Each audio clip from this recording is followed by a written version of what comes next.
Hey everyone, welcome to my home garage. Today's video is to show you how to organize, utilizing ToolGrid, your wrench drawer. Now I'm going to show you an extreme example of two 60-inch wide drawers that is probably pretty uncommon. And so if you use this as a frame of reference, you're likely going to have some smaller number of tools. And so you'll be able to use this to kind of figure out how many individual tool pieces I need to organize my wrenches in a typical drawer. Make sure to subscribe to this channel and Obsessed Garage, and also I have a personal channel, Matt Moorman channel, so we'll have links to those in the description. Make sure to subscribe to those. We're going to be going through the entire OG product catalog. If you haven't seen the first video in the series going through all of the detailed components of ToolGrid, you might want to check that out. We also show you how to install the boards in a drawer, and then I'm going through all the different types of drawers, screwdrivers, pliers, utility, all those things I'm sharing with you on how to organize and how to set up, including vertical ToolGrid. So make sure to check out the other videos in the series in this playlist of how to organize your life, how to organize your drawers. All right, so today's project is to show you how to set these drawers up. Again, extreme example, 60 inches wide. The internal dimension of these drawers is about 55 inches in internal dimension and 24 inches deep, just to give you a frame of reference. The height of my drawers is 3.5 or 3.25 internal, and so that's the type of drawer. These happen to be from a company called Rousseau.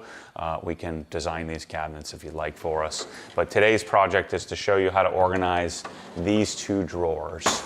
So I have SAE, I have adjustable wrenches, I have a couple of calipers, which I'm not loving how they're stored here. I want to figure something else out. And so we have metric, SAE, adjustable, and a couple of calipers with some room left in these drawers.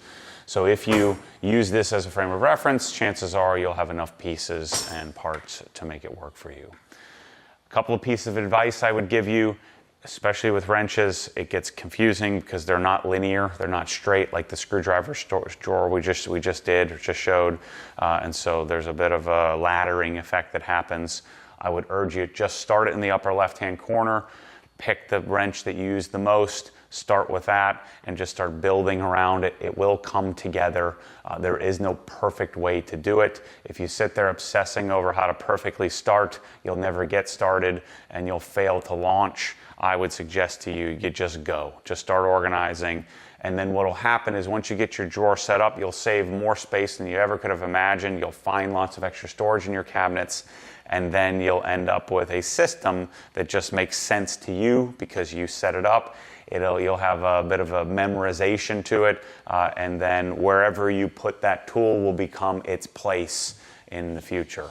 Don't screw anything down until the end, and don't label anything until everything's screwed down would be my advice. All right, so let's start with the metric drawer. I have long-handled metric. I've got whatever these little right-angle guys are called. I've got these. I've got stubbies ratcheting from Gear Wrench. I've got flex head ratcheting, long reach, straight double box end ratcheting. I've got non-flex head ratcheting. I've got standard size non-offset or smaller offset metric. I've got some tweezers. I've got I guess this is called an offset wrench. I've got the C-type, wrenches, and then I've got brake hose, double box end, and then double box end external Torx. In the SAE drawer, I have the same thing, but with a little less variety. So we don't have a long reach version, and we have a zero offset, but we have the same sort of redundancy. And then I've got a pretty robust set of adjustable wrenches. Crescent wrench is what we would have called them, kind of like saying Kleenex, is what I have in this drawer. I have a few of the 3x6 inch bins with separators to hold my extremely small wrenches because these take up too much space, and it's easier to just keep them stowed in these bins. And then I have universal holders, but the lion's share of the things that are in these drawers are the medium, and small wrench holder. So these are the vertical wrench holders. You need about, depending on your wrench, you need about 2 3/4 inches of height for some of the bigger wrenches. There is a large version of the wrench holder as well, which you may want to grab some of those. If your drawers are not as tall as mine, my internal dimension is about 3.5. And so if your drawer isn't as tall, you're going to need to take some of these bigger, like my 1.25 inch, and it's going to need to lay down flat on the large wrench holder option. But the large wrench holders do take up quite a bit more space, so I attempt to not use those if I can help it. So those are the parts and pieces that we're using in these drawers. So now I'm going to go through and count all the individual tools I have and give you an idea of how many you might need in this extreme example. So I ended up, in my drawer set, I have 132 metric wrenches and 82 SAE for a total of 214. So between the two drawers, I've got 214 different wrenches, including my little 90-degree offset wrench that I did a corner holder on. But let's just keep this simple for you to make it easy. So that's 214 total wrenches. I had 56 small guys that I put in the little bins here instead. So I'd recommend, now if you have space and you don't have as many wrenches, you may just use a small organizer and sort of take up the space for these. I didn't want to do that, and so I put them in a bin. And so the simple formula for this setup is take the number of wrenches you have. So I had 214. And then I ended up using 170 of the mediums, and they all look the same in here, but the mediums, and I used 170 mediums and 186 smalls. So if you do the quick math here, I essentially have 1 times the number of tools that I have. So if I have 214 wrenches, my recommendation to overestimate, and not to overestimate too far, would be to get 214 mediums, 214 smalls. Now you buy them in 10 packs. So I would probably round down. I'd buy 21 mediums, 21 smalls, and that would give me enough to kind of have a fudge factor to make some adjustments. So the simple formula for wrenches is to, if you had 25 wrenches, then get 3 10-packs of each. So get 3 10-packs of the smalls, 3 10-packs of the mediums, and then maybe get a pack or 2 of the larges, depending on how many you might think you need, depending on the height of your drawer. So don't overbuy the larges, but you want to overbuy the smalls and mediums.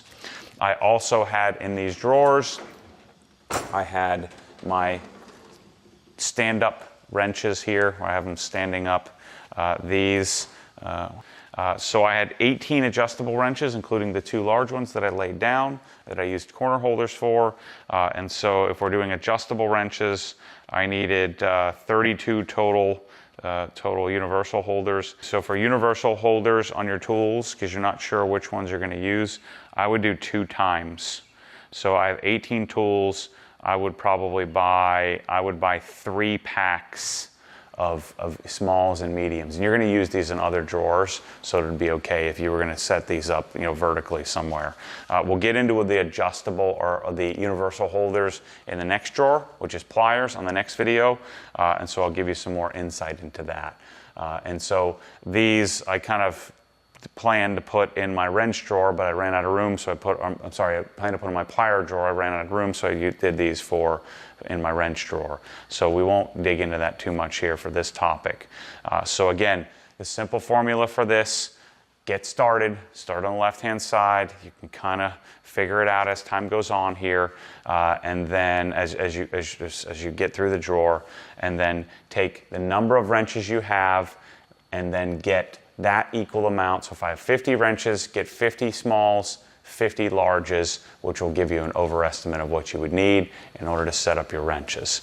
Unless you had some circumstance where you had some really large wrenches or something like that, you might need to do something a little bit different.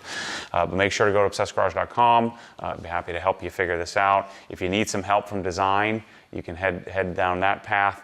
The other thing I should mention is I do have SAE and metric labels that I would suggest you get. And so the labeling system really sets this off. To do these drawers, just these 2 drawers alone, I would need 2 packages of each label, because there's some sizes that I have where I have redundancy, where I have multiples, 1/4 inches, and you'll run out of 1/4 inches on a single pack. And so for these drawers, I'd buy 2 packs of labels just so I had enough.